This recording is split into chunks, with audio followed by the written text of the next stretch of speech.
Pemerintah membantah tudingan Amerika Serikat aplikasi Peduli Lindungi dianggap sebagai pelanggaran HAM.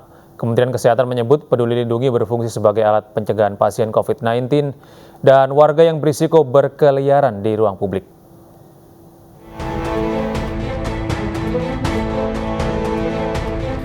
Departemen Luar Negeri Amerika Serikat menuding aplikasi Peduli Lindungi melanggar hak asasi manusia dalam laporan 2021 Country Reports on Human Rights Practices pada Jumat kemarin. Aplikasi Peduli Lindungi yang digunakan untuk melacak kasus COVID-19 dituding melanggar HAM terkait dengan privasi data penduduk. Juru bicara Menteri Kesehatan Nadia Tarmizi mengatakan tudingan melanggar HAM itu tidak berdasar. Nadia menjelaskan, Peduli Lindungi berfungsi sebagai alat pencegahan pasien COVID-19 dan warga yang berisiko berkeliaran di tempat umum. Selama periode 2021 hingga 2022, Peduli Lindungi sudah mencegah lebih dari 3,7 juta orang dengan status merah atau belum vaksin lengkap memasuki ruangan publik.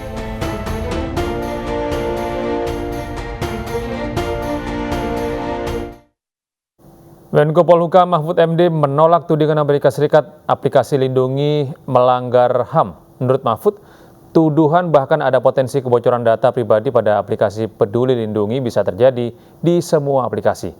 Saat ini pemerintah tengah menyiapkan undang-undang data pribadi dan berikut pernyataan Menko Polhukam dalam dialog di program iNews Sore. Melanggar hak-hak pribadi. Tetapi pemerintah sendiri sudah mendiskusikan itu lama.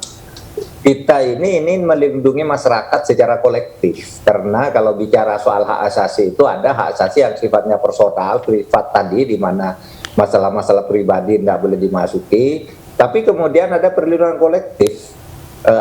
Seperti itu, perlindungan masyarakat pada umumnya agar COVID ini tidak menyebar, lalu kita batasi hak-hak asasi yang sifatnya personal itu, misalnya Anda harus pakai masker, Anda tidak boleh pergi ke sana, Anda jangan berkumpul ke tempat ini, jangan masuk ke tempat ini, jangan menuju itu, dan sebagainya. Itu memang pembatasan, dan itu bisa diatur antara lain dengan aplikasi Peduli Lindungi itu.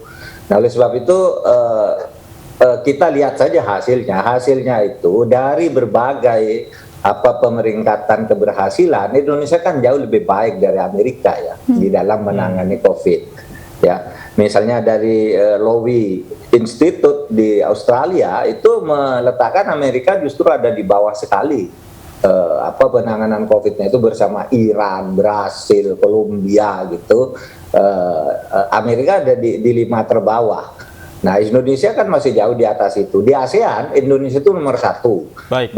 Pak Mahfud, salah satu yang disoroti juga kemungkinan bocornya data yang selama ini dikoleksi oleh aplikasi Peduli Lindungi. Data milik masyarakat ini mereka soroti kemungkinan bocor dan bisa disalahgunakan. Nah, bagaimana selama ini pemerintah mengelola data milik masyarakat? Ya, kita sudah punya sistemnya ya untuk melindungi itu. Kalau bocor-bocor itu mungkin saja terjadi dan mungkin itu yang menjadi bahan laporan.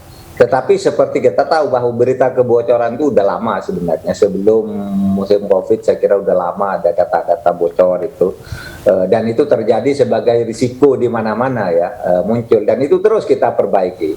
Dan sekarang kita ini sedang juga memproses undang-undang perlindungan data pribadi. Karena ada isu kebocoran itu, isu pencurian data-data pribadi. Tetapi bocor secara umum tidak ada kaitannya dengan Peduli Lindungi ya. Itu risiko umum dari setiap aplikasi, dari penataan sistem digitalisasi kependudukan.